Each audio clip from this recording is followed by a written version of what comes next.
શૌર્ય સભામાં આપ સૌનો ઉત્સાહ અહીંયા સુધી પહોંચે છે। હવે આપણે કાર્યક્રમને આગળ વધારીએ। सरदार पटेल जी ने जो नींव रखी उसे भव्य दिव्य शिखर तक पहुंचा रहे देश के यशस्वी प्रधानमंत्री श्रीमान नरेंद्र मोदी जी आज अनादि अनंत भगवान शिव के श्री सोमनाथ मंदिर प्रभात क्षेत्र में पधारे हैं। आइए विधिवत रूप से उनका स्वागत अभिवादन करते हैं। સૌથી પહેલા વિનંતી કરીએ છીએ ગુજરાત રાજ્યના માનનીય મુખ્યમંત્રી શ્રી ભૂપેન્દ્રભાઈ પટેલ તથા માનનીય નાયબ મુખ્યમંત્રી શ્રી હર્ષભાઈ સંઘવીને કે આપ શૌર્ય પાઘડી અને શિવનામી પહેરાવી માનનીય વડાપ્રધાન શ્રીનું સ્વાગત કરશો। ભગવાન સોમનાથની સુંદર ફોટો ફ્રેમ પણ અર્પણ કરવા માટે આપ બંનેને વિનંતી, જેમાં રાણી અહલ્યાબાઈ, સરદાર વલ્લભભાઈ પટેલ અને સોમનાથ સ્વાભિમાન પર્વનો લોગો અંકિત થયેલો છે એવી ભગવાન સોમનાથની આ સુંદર પ્રતિમા। ખૂબ ખૂબ સ્વાગત સમસ્ત ગુજરાતની જનતા વતી। અને હવે માનવંતા મંત્રીશ્રીઓ, સાંસદશ્રીઓ અને ધારાસભ્યશ્રીઓની ટીમ પણ આદરણીય વડાપ્રધાનશ્રીનો સ્વાગત સત્કાર કરશે। માનવંતા મંત્રી સર્વે શ્રી જીતુભાઈ વાઘાણી, શ્રી અર્જુનભાઈ મોઢવાડિયા, ડોક્ટર પ્રદ્યુમન વાજા, श्री કૌશિકભાઈ વેકરિયા, માન્ય સાંસદ श्री રાજેશભાઈ ચુડાસમા, માનવંતા ધારાસભ્ય સર્વે श्री સંજયભાઈ કોરડિયા, श्री અરવિંદભાઈ લાડાણી, श्री ભગવાનભાઈ ગધેયા, श्री देवाभाई मालम, श्री भगाभाई बारड़ और श्री काळुभाई राठोड़। त्रिशूल, डमरू और रुद्राक्षनी माळा अर्पण थई रही है माननीय वडाप्रधान श्री ने।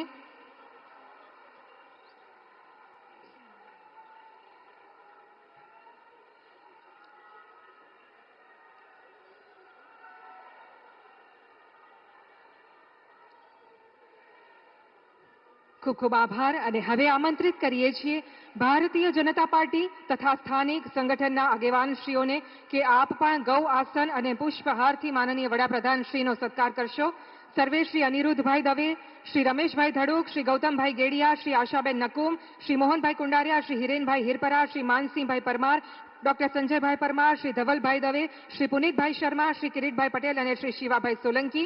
वैदिक गोमय आसन के जे गीर गायना गोबर, गौमूत्र, दुर्वा, कुश અને પવિત્ર નદીઓના જળ મિશ્રિત કરીને બનાવાઈ છે, જેમાં મંત્રોચ્ચાર દ્વારા શક્તિનો સંચાર કરાયો છે એવું આ ગૌ આસન અને આ વિશાળ પુષ્પહાર તેમના માટે કે જેઓ ભારતનું સ્વાભિમાન છે અને ભારતના સ્વાભિમાન એવી આપણી સનાતન સંસ્કૃતિ, સભ્યતા અને શ્રદ્ધાને પુનઃસ્થાપિત કરી રહ્યા છે એવા માનનીય વડાપ્રધાનશ્રી। આપણા સૌ વતી પ્રભાસની આ ધરતી પર ખૂબ ખૂબ સ્વાગત।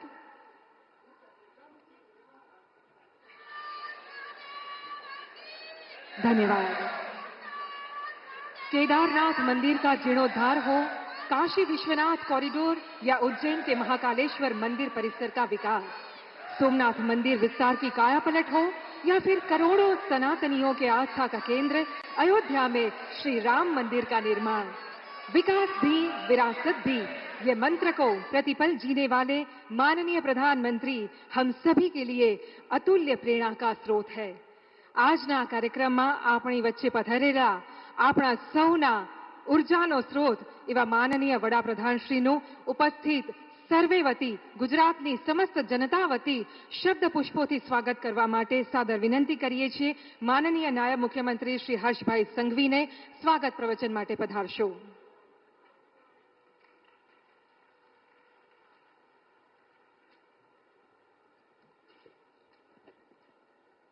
जय सोमनाथ, जय सोमनाथ। मंच पर विराजमान भारतीय संस्कृति के नवयुग के प्रणेता, राष्ट्र के विकास और विरासत के प्रहरी, यशस्वी युग पुरुष, आधुनिक भारत के शिल्पी और मां भारती के अनन्य सेवक माननीय प्रधानमंत्री आदरणीय श्री नरेंद्र भाई मोदी जी, गुजरात के जनप्रिय मुख्यमंत्री श्री भूपेंद्र भाई पटेल जी, मंच पर विराजमान मेरे साथी मंत्री, सांसद श्री, यहाँ पधारे हुए सभी साधु संतगण एवं सभी शिव भक्तों का मैं सोमनाथ में स्वागत करता हूं। आदरणीय प्रधानमंत्री जी, इस धरा पर आपका स्वागत करते हुए हमारा रोम रोम गर्वित है। आप केवल भारत के प्रधानमंत्री के रूप में ही नहीं, बल्कि सोमनाथ ट्रस्ट के अध्यक्ष और इस मिट्टी के लाल के रूप में जब आप यहां पधारे हो, तब हम सब आपके स्वागत के लिए आतुर हैं। प्रधानमंत्री जी, आपकी अगुवाई में आज जो शौर्य यात्रा हुई, यह यात्रा सालों तक याद रखी जाएगी।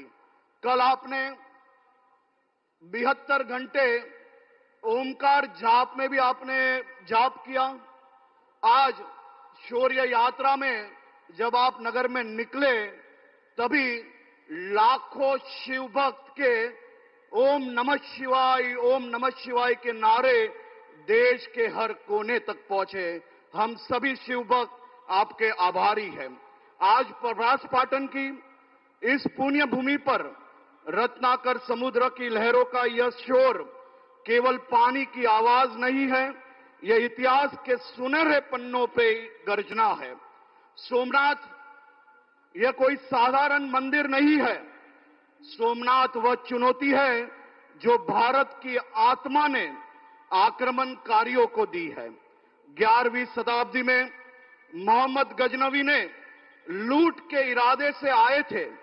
उसे लगा था अगर आस्था टूटेगी तो भारत टूट जाएगा, लेकिन आज यह दृश्य गवाह है कि गजनवी बिखर गया, सोमनाथ आज भी अजय है, अटूट है। इस मंदिर की रक्षा के लिए हमारे वीर पुरुषों ने जो बलिदान दिए हैं, वे विश्व इतिहास में अद्वितीय है। हमीर जी गोहिल के कंधे से कंधा मिलाकर वेगड़ा भील और उनके साथियों ने जो पराक्रम दिखाया, वो भारतीय एकता का सर्वश्रेष्ठ उदाहरण है। इन शूरवीरों के लिए आज सीना ठोक कर कहना पड़ता है कि केसरिया बाना पहनकर रण मैदान में भरे सोमनाथ महादेव के चरणों में जीवन उन्होंने धरे।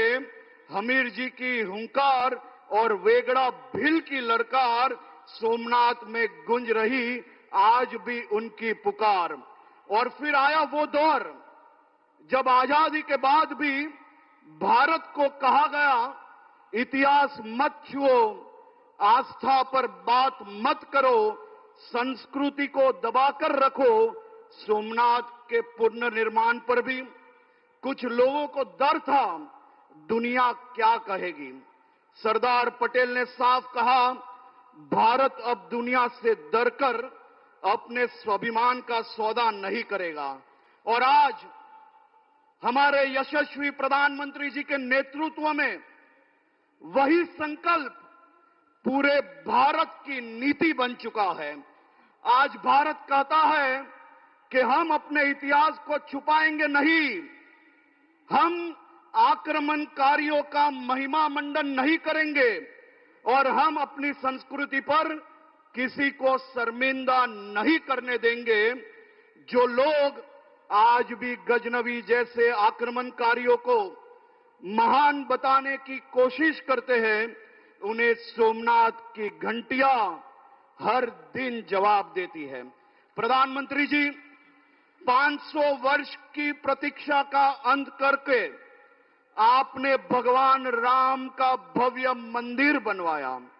बाबा विश्वनाथ की नगरी को आपने वह दिव्य स्वरूप दिया जिसने भारतीय आस्था को नई भव्यता प्रदान की।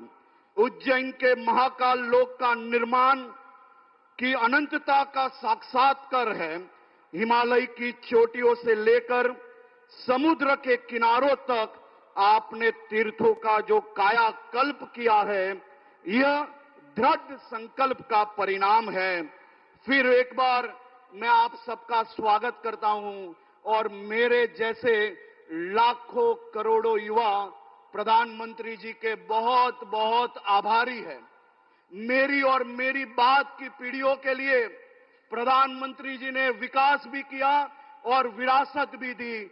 मेरी और मेरे बाद की पीढ़ियों के लिए प्रधानमंत्री जी ने देश के हर मंदिर में एक नया संकल्प के साथ विकास भी किया और देश के लाखों करोड़ों युवाओं को रोजगारी भी दी है। मैं सभी युवाओं की ओर से आपका बहुत बहुत आभारी हूं। जय सोमनाथ।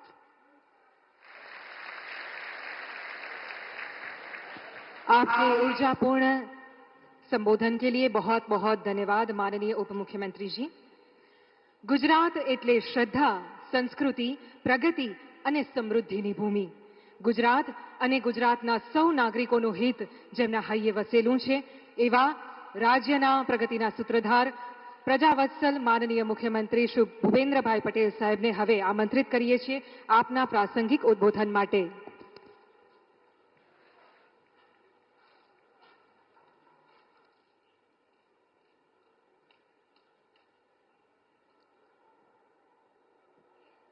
સોમનાથ સ્વાભિમાન પર્વ કાર્યક્રમમાં આપણી સૌની સાથે મંચ ઉપર ઉપસ્થિત વિશ્વના સર્વાધિક લોકપ્રિય નેતા અને ભારતના યશસ્વી વડાપ્રધાન આદરણીય શ્રી નરેન્દ્રભાઈ મોદી સાહેબ, મારા સાથી નાયબ મુખ્યમંત્રી શ્રી હર્ષભાઈ સંઘવી, મારા સાથી મંત્રી શ્રી જીતુભાઈ વાઘાણી, અર્જુનભાઈ મોઢવાડિયા, પ્રદ્યુમનભાઈ વાજા, કૌશિકભાઈ વેકરિયા, સાંસદ શ્રી રાજેશભાઈ ચુડાસમા, આમંત્રિત સર્વે સંતગણ, પ્રેસ મીડિયાના મિત્રો સૌને મારા નમસ્કાર। જય સોમનાથ। આદરણીય વડાપ્રધાનશ્રીના નેતૃત્વ અને પ્રેરણાથી ઉજવાઈ રહેલું સોમનાથ સ્વાભિમાન પર્વ દેશના આત્મસન્માન અને અતૂટ આસ્થા તથા અડગ સંકલ્પથી ઉજવણીનો અવસર છે। 12 જ્યોતિર્લિંગનું પ્રથમ જ્યોતિર્લિંગ આ ભગવાન સોમનાથનું મંદિર એ માત્ર મંદિર નહીં, ભારતના આત્માનું પ્રતીક છે। ઇતિહાસ સાક્ષી છે કે આ સોમનાથ મંદિર ઉપર છેલ્લા 1000 વર્ષમાં અનેક વાર બર્બર આક્રમણો થયા હતા। મંદિરને તોડવાનો પ્રયાસ થયો, પરંતુ કોઈ આક્રમણો ક્યારેય ભારતની આસ્થાને તોડી શક્યા નથી। આજે પણ ભવ્યતા અને દિવ્યતાથી ભગવાન સોમનાથ બિરાજમાન છે। સોમનાથથી અખંડ આસ્થાની કથા અનેક વીરોના ત્યાગ અને બલિદાનથી ભરેલી છે। વીર હમીરજી ગોહિલ, ચૌલા દેવી, વેગડા ભીલ જેવા શૂરોએ પોતાના યોદ્ધાઓ સાથે સોમનાથ દાદાના રક્ષણમાં સર્વોચ્ચ બલિદાન આપ્યા હતા। આજે આખા જગતમાં સ્વની ચર્ચા છે, ત્યારે આદરણીય વડાપ્રધાન શ્રી મોદી સાહેબે દેશના ઇતિહાસમાં જોઈએ એવું સ્થાન નહીં પામેલા સ્વાભિમાનના યુદ્ધને અને સોમનાથ દાદાના રક્ષણ માટે સમર્પિત થઈ ગયેલા શૂરવીરોની શહાદતને યાદ કર્યા છે। 1000 વર્ષ પહેલા દેશની અસ્મિતા પર આક્રંતાઓએ કરેલા આક્રમણનો આપણા સ્વાભિમાની યોદ્ધાઓએ પૂરા શૌર્ય અને સાહસથી જવાબ આપ્યો હતો। જનમાનસમાં આવા સ્વાભિમાનની જ્યોતિ જલાવી રહે એવા વિચાર માત્ર આદરણીય વડાપ્રધાન શ્રી નરેન્દ્રભાઈ જેવા યુગ પુરુષને જ આવે। આપણે સૌ નસીબદાર છીએ કે વિશ્વના વિકાસ પુરુષ એવા વડાપ્રધાન શ્રી મોદી સાહેબ આજે આપણને પ્રેરણા આપી રહ્યા છે। આખા યુગનું નિર્માણ કરનાર વિઝનરી લોકનાયક શ્રી મોદી સાહેબે પ્રત્યેક ભારતવાસીઓના સાંસ્કૃતિક રાષ્ટ્રવાદનો જે ભાવ જગાડ્યો છે તેનું ગૌરવ કરવાનો આ અનેરો અવસર છે। સોમનાથ મંદિરની ગાથા કોઈ વિનાશની ગાથા નથી, એ તો 1000 વર્ષથી આપણા અડગ સ્વાભિમાનની અને ક્યારેય અસત્ય સામે ન ઝૂકવાની વિરાસત છે। ગુજરાતના પનોતા પુત્ર લોહ પુરુષ સરદાર સાહેબે દેશની આઝાદી પછી સોમનાથ મંદિરના પુનઃનિર્માણનો સંકલ્પ કર્યો હતો। આ સંકલ્પને પૂર્ણ કરતું આજનું ભવ્ય મંદિર પથ્થર કે ઈંટોનું ચણતર નહીં, ભારતના આત્મવિશ્વાસ, આધ્યાત્મિકતા અને સરદાર સાહેબની દૃઢ સંકલ્પ શક્તિની વિરાસત છે। વડાપ્રધાન શ્રી મોદી સાહેબે આપણા શ્રદ્ધાના કેન્દ્રોની આવી વિરાસતને જાળવીને આધુનિક કાયાકલ્પ કરવાની સંસ્કૃતિ વિકસાવી છે। કાશી વિશ્વનાથ, કેદારનાથ, મહાકાલ, બાબા વૈદ્યનાથ ધામનો વિકાસ, અયોધ્યામાં ભવ્ય રામ મંદિર, પાવાગઢમાં મહાકાળી માતાને 500 વર્ષ પછી ધજારોહણ, અંબાજી ધામનો સર્વાંગી વિકાસ અને સોમનાથ તલીમ સંગમ તથા સોમનાથ સ્વાભિમાન પર્વ.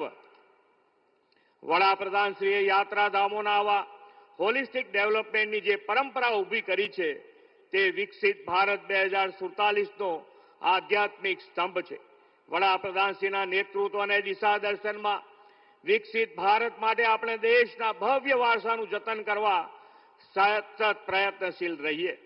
વ્યક્તિગત જીવનમાં શ્રદ્ધા અને ભક્તિ વધારીને સામાજિક સદભાવના અને સમરસતા માટે કાર્યરત રહીએ. વિકસિત ભારત, આત્મનિર્ભર ભારતનું નિર્માણ આપણો મૂળ જીવન મંત્ર બનાવીએ. આપણે સૌ સોમનાથ દાદાના ચરણોમાં પ્રાર્થના કરીએ કે લોકલાડીલા વડાપ્રધાન શ્રી મોદી સાહેબને દીર્ઘાયુ અને અખંડ શક્તિ આપે. ભગવાન સોમનાથના કૃપા આશીષથી તેમના નેતૃત્વમાં ભારત વિશ્વગુરુ સ્થાને બિરાજે.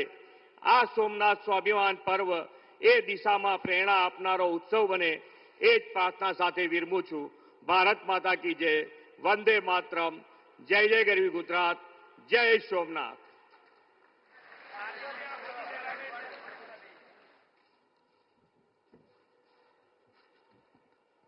આપના અર્થપૂર્ણ ઉદ્બોધન માટે ખૂબ ખૂબ આભાર માનનીય मुख्यमंत्री श्री.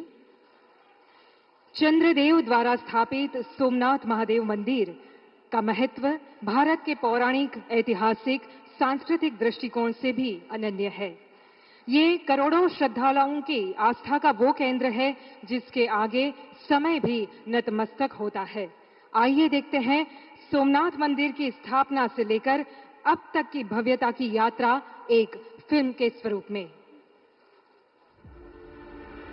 सौराष्ट्रे सोमनाथम, जहां प्रकाश का जन्म हुआ वो प्रभास है. यहाँ की हवाओं में ऋषियों का तप है और लहरों में महादेव का जय घोष.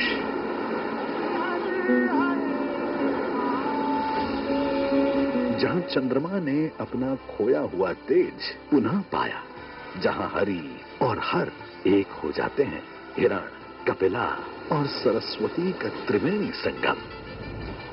युग बदले, सतयुग में सोम ने स्वर्ण, त्रेता में रावण ने रजत, द्वापर में कृष्ण ने चंदन और कलयुग में भीमदेव ने सोमनाथ मंदिर को पाषाण से गढ़ा.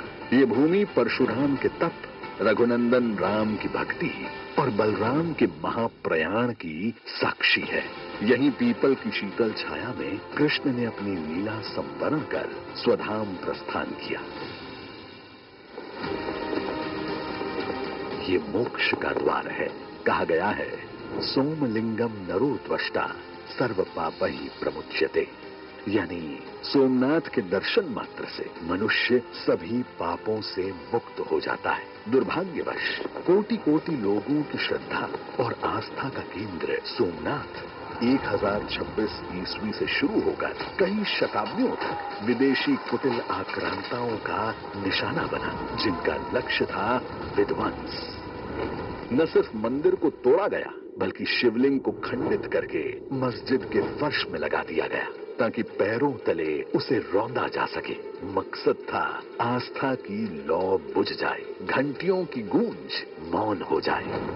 लेकिन भगवान सोमेश्वर के इस पावन धाम को मिटाने की ताकत किसी अंधेरे में कहां थी. जब जब सोमनाथ के स्वाभिमान पर प्रहार हुआ, सनातन की रगों में उबाल आया. अनगिनत सनातनियों ने अथक संघर्ष किया, अपना रक्त बहाया, सर्वोच्च बलिदान दिया. यहां मिटाने की सनक जितनी गहरी थी, सनातन को फिर से खड़ा करने की जिद उतनी ही विराट होती गई. हर प्रहार ने हमारे संकल्प को हिमालय जैसी दृढ़ता दी.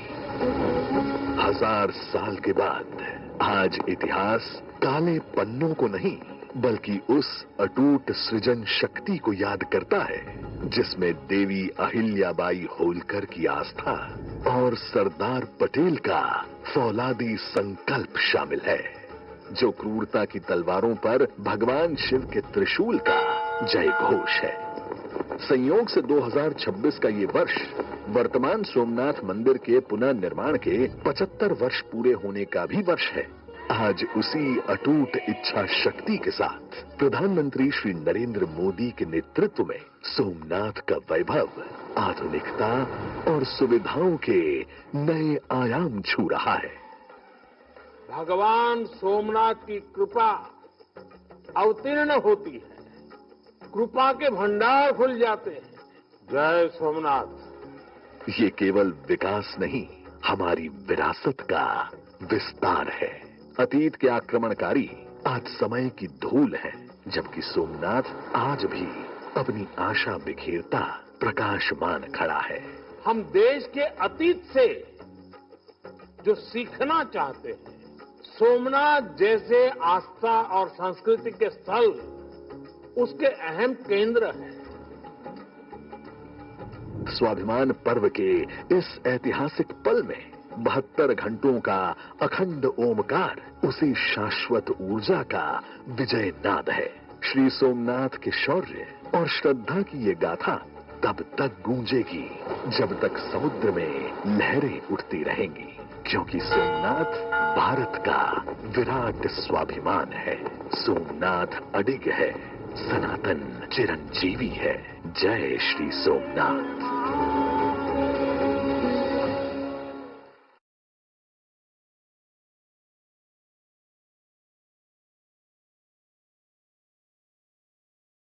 प्रगति की नई इमारत है, आस्था की नींव पर प्रगति की नई इमारत है। मोदी जी के नेतृत्व में सजती भारत की विरासत है। शौर्य की ज्वाला और आध्यात्मिक ऊर्जा का संगम है। सुरक्षित सीमा, आधुनिक संसाधन, प्रबल सनातन, हर्षित हर मन है। जिनके हृदय मन कर्म में सदा राष्ट्र चेतना प्रज्वलित है, ऐसे भारत के सनातनी सपूत, समग्र भारतवासियों के हृदय सम्राट और विश्व के सर्वाधिक लोकप्रिय नेता माननीय प्रधानमंत्री श्री नरेंद्र मोदी जी को वंदन सह आइए जोरदार तालियों के साथ आमंत्रित करते हैं अपने बहुमूल्य मार्गदर्शन के लिए। जय सोमनाथ।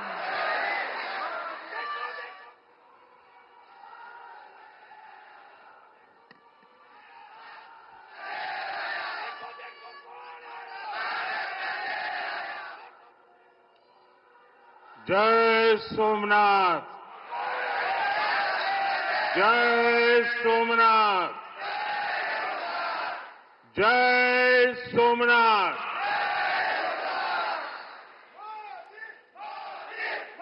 गुजरात के लोकप्रिय मुख्यमंत्री श्री भूपेंद्र भाई पटेल, ऊर्जावान युवा उप मुख्यमंत्री हर्ष संघवी जी, गुजरात सरकार में मंत्री जीतूभाई वाघाणी, अर्जुन भाई मोढवाडिया, डॉक्टर प्रद्युम्न वाजा, कौशिक भाई वेकरिया, सांसद राजेश भाई, अन्य महानुभाव, देवी और सज्जनों, आज देश के कोने कोने से लाखों लोग जुड़े हैं हमारे साथ। उन सबको भी मेरी तरफ से जय सोमनाथ। साथियों, ये समय अद्भुत है,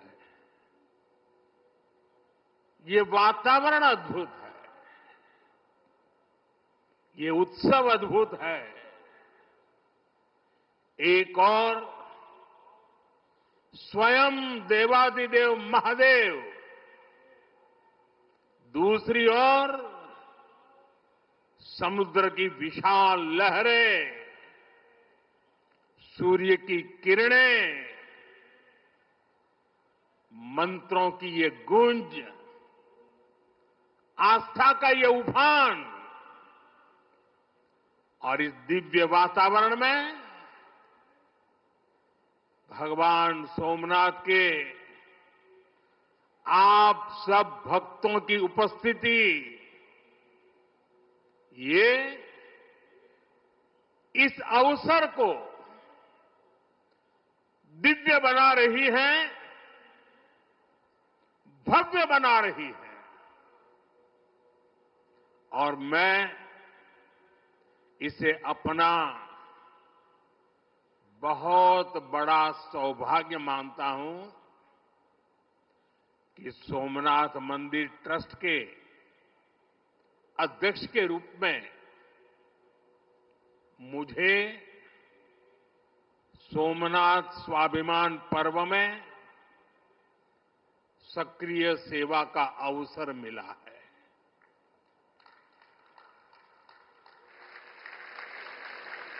ये पीछे से कुछ और आवाज चल रही है भाई, इसे बंद किया जाए।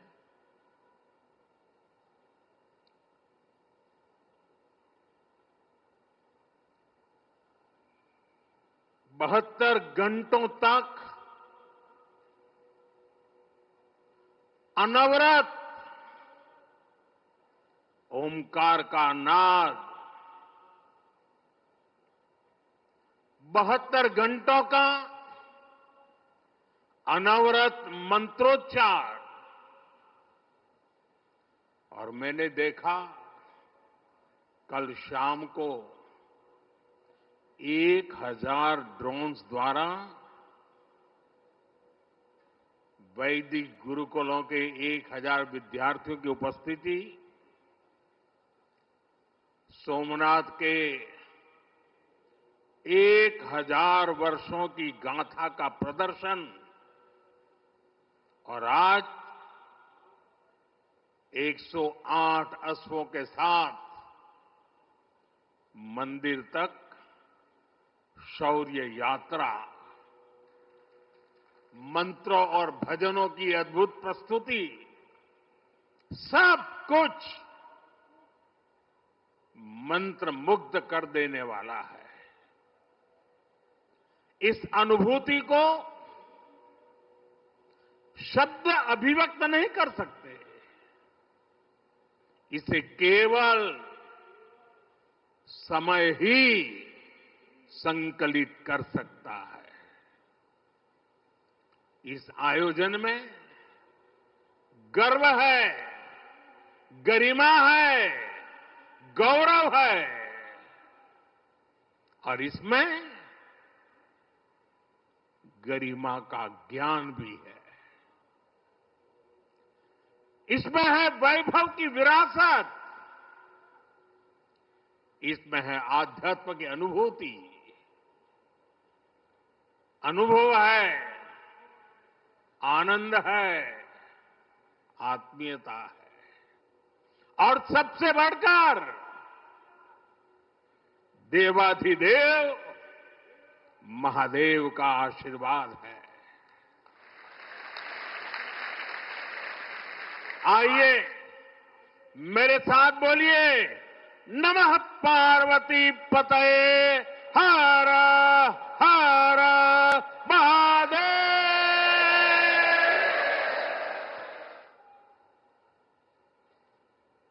साथियों,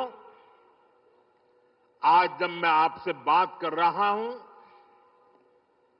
तो मन में बार बार ये प्रश्न आ रहा है कि ठीक 1000 साल पहले ठीक इसी जगह पर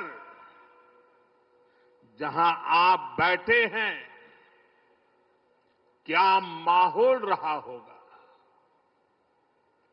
आप जो यहां उपस्थित हैं, उनके पुरखों ने,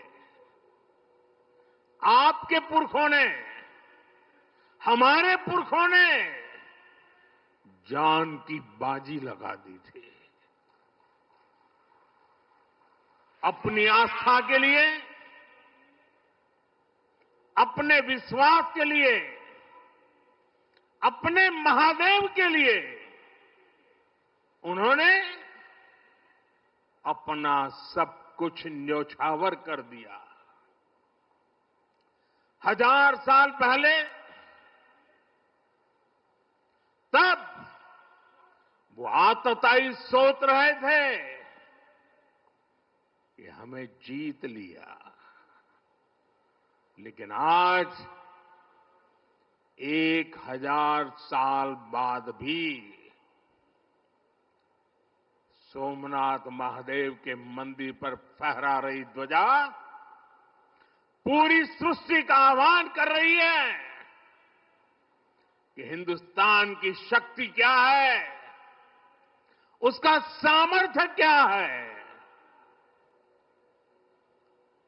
प्रभास पाटन तीर की इस मिट्टी का कण कण शौर्य, पराक्रम और वीरता का साक्षी है।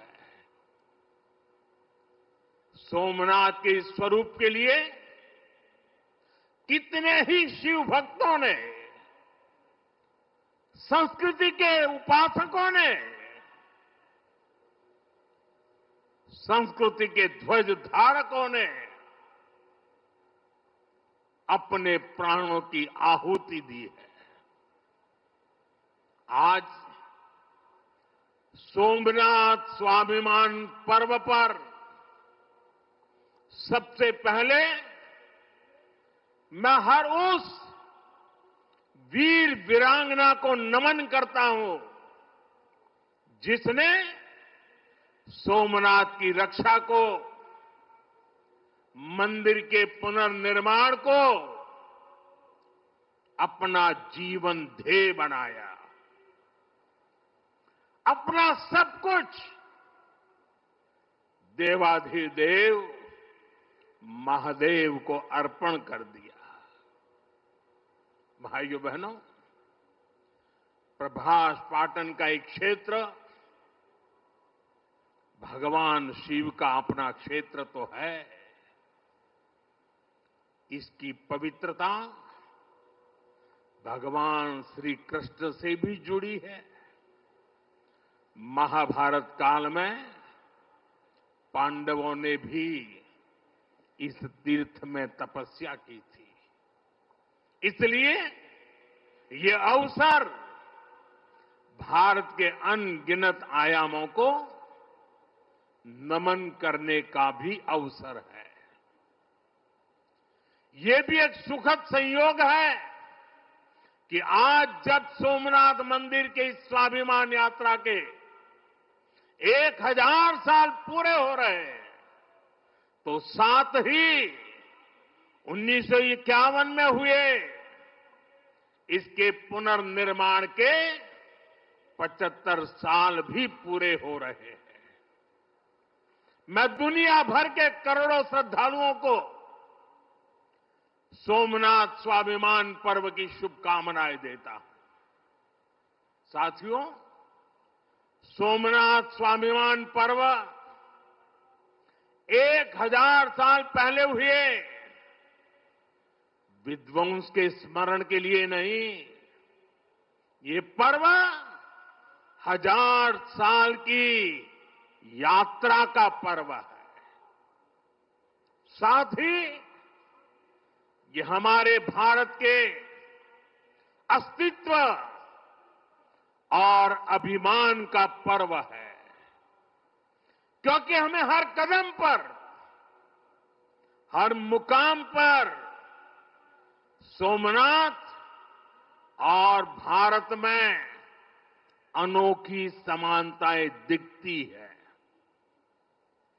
जैसे सोमनाथ को नष्ट करने के एक नहीं अनेकों प्रयास हुए, दुष्प्रयास हुए, उसी तरह विदेशी आक्रांताओं द्वारा कई सदियों तक भारत को खत्म करने की लगातार कोशिशें होती रही, लेकिन न सोमनाथ नष्ट हुआ और न ही भारत नष्ट हुआ।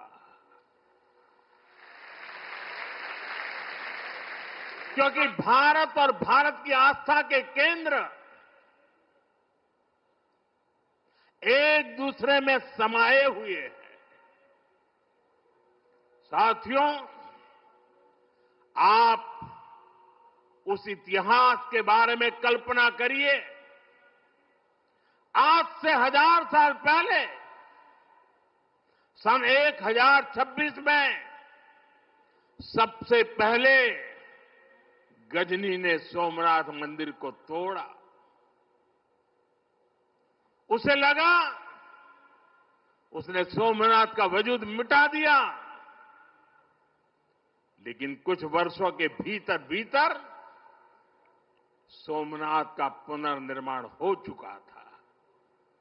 12वीं शताब्दी में राजा कुमारपाल ने मंदिर का भव्य जीर्णोद्धार करा दिया था, लेकिन 13वीं शताब्दी के अंत में अलाउद्दीन खिलजी ने सोमनाथ पर फिर आक्रमण का दुस्साहस कर दिया। कहते हैं जालोर के रावल ने खिमजी सेनाओं से जमकर लोहा लिया। इसके बाद 14वीं शताब्दी की शुरुआत में जूनागढ़ के राजा द्वारा फिर से सोमनाथ की प्रतिष्ठा संपन्न कर दी गई। 14वीं शताब्दी के आखिरी वर्षों में मुजफ्फर खान ने सोमनाथ पर फिर हमला किया। वो हमला भी नाकाम रहा। 15वीं शताब्दी में सुल्तान अहमद शाह ने सोमनाथ मंदिर को दूषित करने की कोशिश की और इसी शताब्दी में उसके पोते सुल्तान महमूद बेगड़ा ने सोमनाथ पर आक्रमण कर मंदिर को मस्जिद बनाने की कोशिश की, लेकिन महादेव के भक्तों के प्रयासों से मंदिर पुनः जीवंत हो उठा। 17वीं 18वीं शताब्दी में औरंगजेब का दौर आया। उसने सोमनाथ मंदिर को अपवित्र किया। सोमनाथ को फिर मस्जिद बनाने की कोशिश की। उसके बाद भी अहल्याबाई होलकर ने नए मंदिर की स्थापना कर सोमनाथ को एक बार फिर साकार कर दिया। यानी सोमनाथ का इतिहास विनाश और पराजय का इतिहास नहीं है। ये इतिहास विजय और पुनर्निर्माण का है। हमारे पूर्वजों के पराक्रम का है। हमारे पूर्वजों के त्याग और बलिदान का है। आतताई आते रहे। मजहबी आतंक के नए नए आक्रमण होते रहे, लेकिन हर युग में सोमनाथ पुनः पुनः स्थापित होता रहा। इतनी सदियों तक का संघर्ष, इतना लंबा प्रतिकार, इतना महान धैर्य, सृजन और पुनर्निर्माण का ऐसा जीवन, ये सामर्थ्य अपनी संस्कृति में ऐसा विश्वास और ऐसी आस्था दुनिया के इतिहास में ऐसा उदाहरण मिलना मुश्किल है।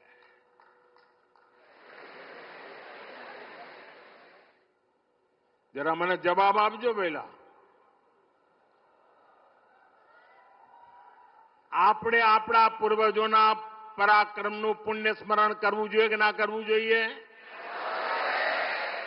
આપણા પૂર્વજોએ કરેલા પરાક્રમમાંથી પ્રેરણા લેવી જોઈએ કે નહીં લેવી જોઈએ? એવો કોઈ દીકરો હોય, એવા કોઈ સંતાન હોય કે જે પોતાના પૂર્વજોને ભૂલવા માટેના નાટક કરે? भाइयों बहनों, जब गजनी से लेकर औरंगजेब तक तमाम आक्रांता सोमनाथ पर हमला कर रहे थे तो उन्हें लग रहा था कि उनकी तलवार सनातन सोमनाथ को जीत रही है। वो मजहबी कट्टरपंथी ये नहीं समझ पाए कि जिस सोमनाथ को वो नष्ट करना चाहते हैं उनके नाम में ही सोम अर्थात अमृत जुड़ा हुआ है। उसमें हलाहल को पीकर भी अमर रहने का विचार जुड़ा है।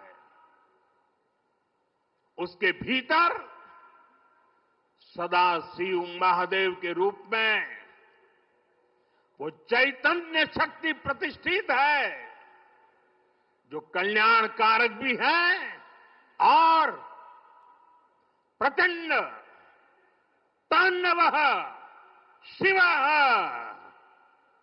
ये शक्ति का स्रोत भी है। भाइयों बहनों, सोमनाथ में विराजमान महादेव उनका एक नाम मृत्युंजय भी है। मृत्युंजय जिसने मृत्यु को जीत लिया हो, जो स्वयं काल स्वरूप है। यतो जायते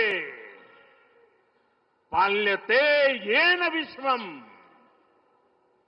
तमीस भजे लियते यत्र विश्वम। अर्थात ये सृष्टि उन्हीं से उत्पन्न होती है, उन्हीं में लय हो जाती है।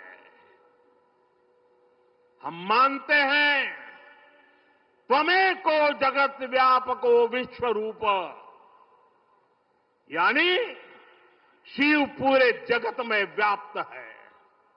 इसलिए इस हम कण कण कंकड़ कंकड़ में भी उस शंकर को देखते हैं। फिर कोई उन शंकर के कितने स्वरूपों को नष्ट कर सकता है?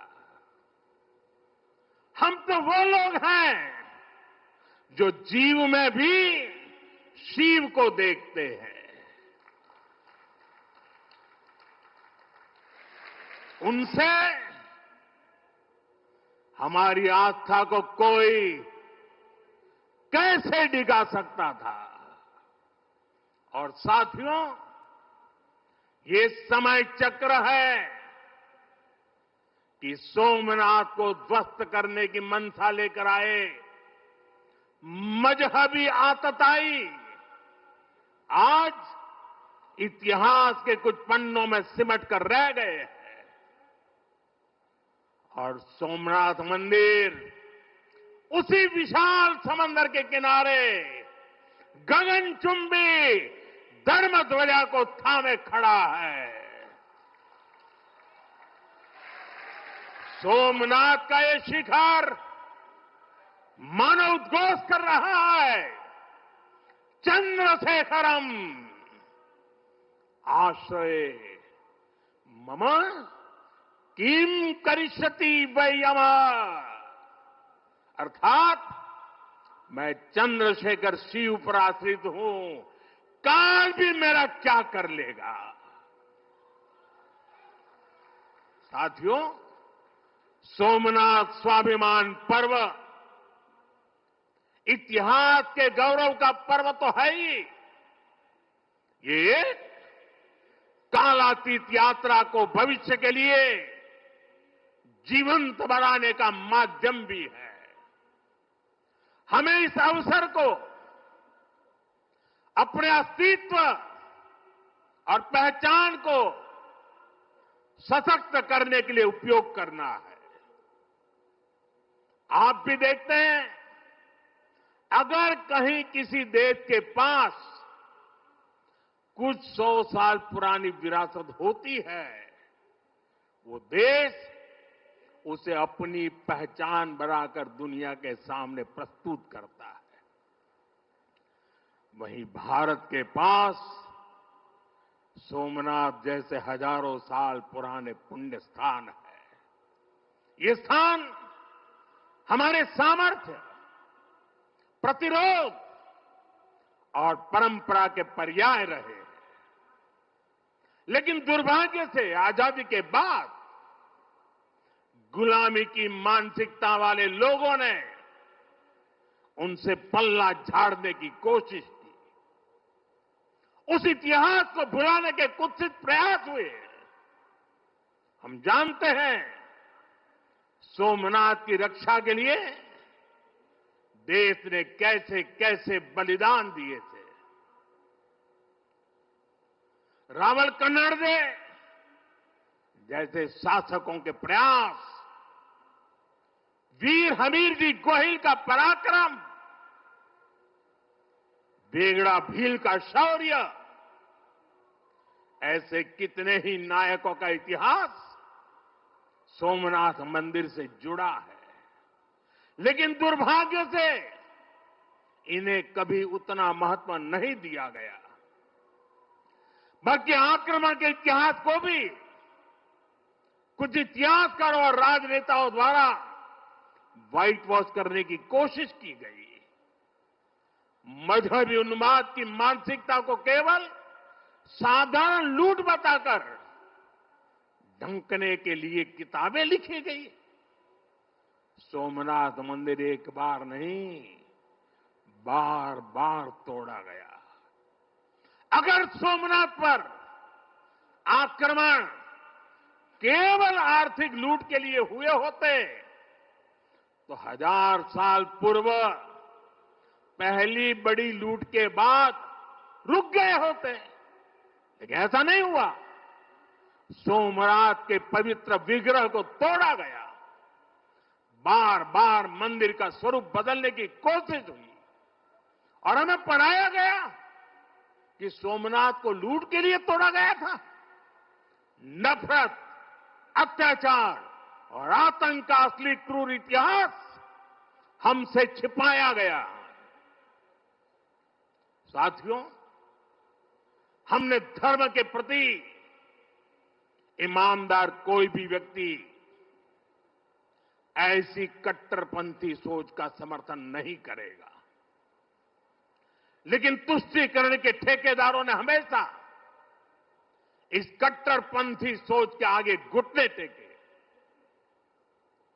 जब भारत गुलामी की बेड़ियों से मुक्त हुआ, जब सरदार वल्लभ भाई पटेल ने सोमनाथ के पुनर्निर्माण की शपथ ली, तो उन्हें भी रोकने की कोशिश की गई।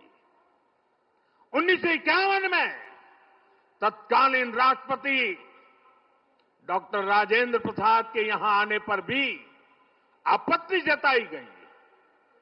उस समय सौराष्ट्र के सर्वाधिक मशहूर हमारे जाम साहब महाराजा दिग्विजय सिंह जी आगे आए थे। भूमि अधिग्रहण से लेकर सुरक्षा व्यवस्था तक उन्होंने राष्ट्रीय गौरव को सबसे ऊपर रखा था।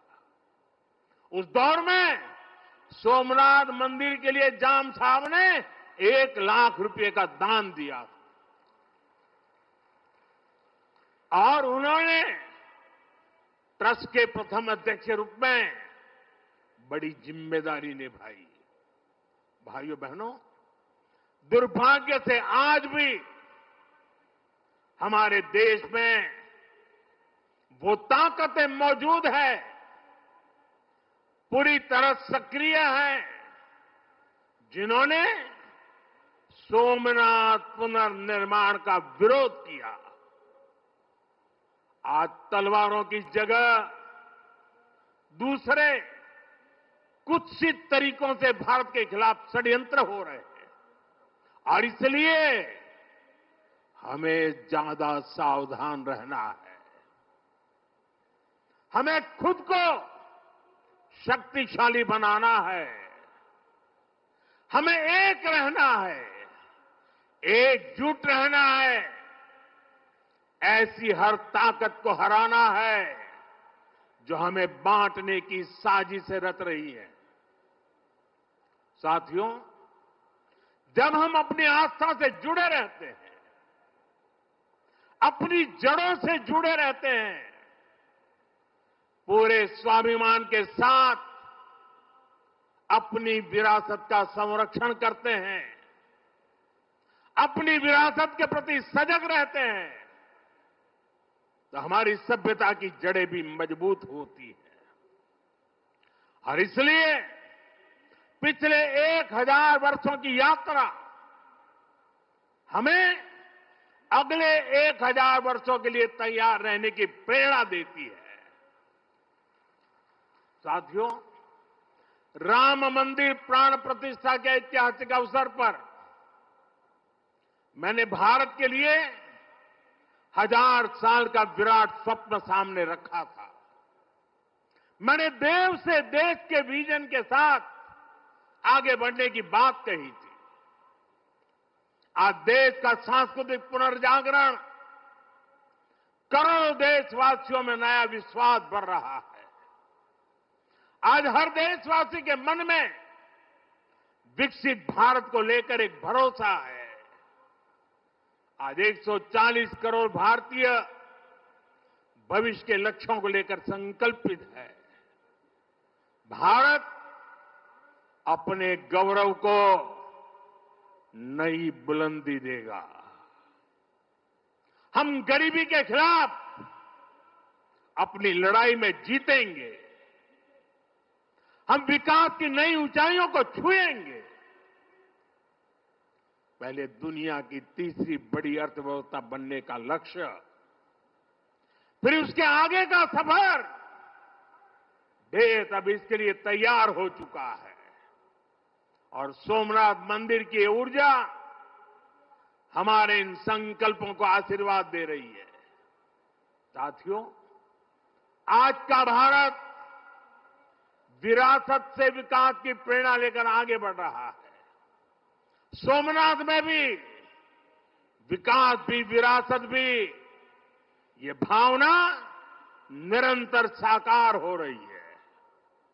आज एक और सोमनाथ मंदिर का सांस्कृतिक विस्तार,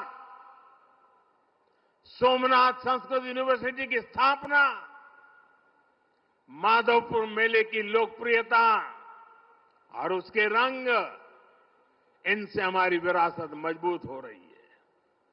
गिर लायन के संरक्षण से इस क्षेत्र का प्राकृतिक आकर्षण बढ़ रहा है, तो वहीं प्रभास पाटन क्षेत्र के विकास के नए आयाम भी गढ़े जा रहे हैं। केशोद एयरपोर्ट का विस्तार किया जा रहा है। इससे देश विदेश से श्रद्धालु सीधे सोमनाथ तक पहुंच सकेंगे। अहमदाबाद से वेरावल वंदे भारत ट्रेन की शुरुआत से तीर्थयात्रियों और पर्यटकों का समय कम हुआ है। इस क्षेत्र में यात्रा धाम सर्किट का विकास भी किया जा रहा है। यानी आज का भारत आस्था को स्मरण करने के साथ ही इंफ्रास्ट्रक्चर, कनेक्टिविटी और टेक्नोलॉजी के जरिए उसे भविष्य के लिए सशक्त भी कर रहा है। साथियों, हमारी सभ्यता का संदेश कभी किसी को पराजित करने का नहीं रहा, बल्कि जीवन को संतुलन में रखने का रहा है। हमारे यहां आस्था की राह हमें घृणा की तरफ नहीं ले जाती। हमारे यहां शक्ति हमें विनाश करने का अहंकार नहीं देती। सोमनाथ जैसे तीर्थ ने हमें सिखाया है कि सृजन का मार्ग लंबा होता है, लेकिन वही स्थायी होता है, चिरंजीव होता है। तलवार की नोक पर कभी दिलों को नहीं जीता जा सकता। जो सभ्यताएं दूसरों को मिटाकर आगे बढ़ना चाहती हैं, वे स्वयं समय में खो जाती है। इसलिए भारत ने दुनिया को ये नहीं सिखाया कि दूसरे को हराकर कैसे जीता जाए, बल्कि ये सिखाया कि कैसे दिलों को जीतकर जिया जाए। ये विचार आज दुनिया की जरूरत है। सोमनाथ की 1000 वर्षों की गाथा पूरी मानवता को सीख दे रही है। इसलिए आइए हम संकल्प करें, हम विकास की ओर आगे बढ़ें,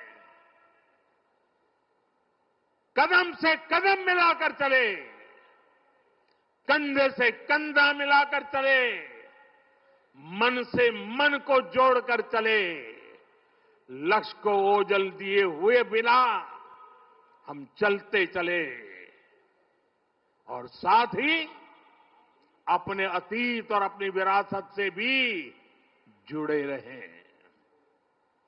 हम आधुनिकता को अपनाते हुए अपनी चेतना को संभाले रखें। आइए सोमनाथ स्वाभिमान पर्व जैसे आयोजनों से प्रेरणा लेते हुए विकसित होने के मार्ग पर तेजी से चले। हर चुनौती को पार करते हुए हम अपने लक्ष्य तक पहुंचे। और ये कार्यक्रम आज तो शुरू हो रहा है। हमें 1000 साल का स्मरण देश के कोने कोने में करना है। दुनिया को हमारी विरासत का परिचय करवाना है।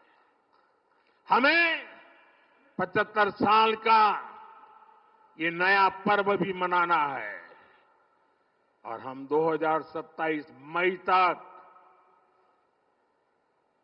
इसको मनाते रहें, जन जन को जगाते रहें।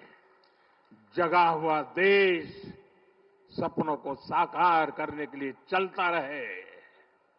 इसी कामना के साथ एक बार फिर समस्त देशवासियों को मैं बहुत बहुत शुभकामनाएं देता हूं। हर हर महादेव। जय सोमनाथ, जय सोमनाथ।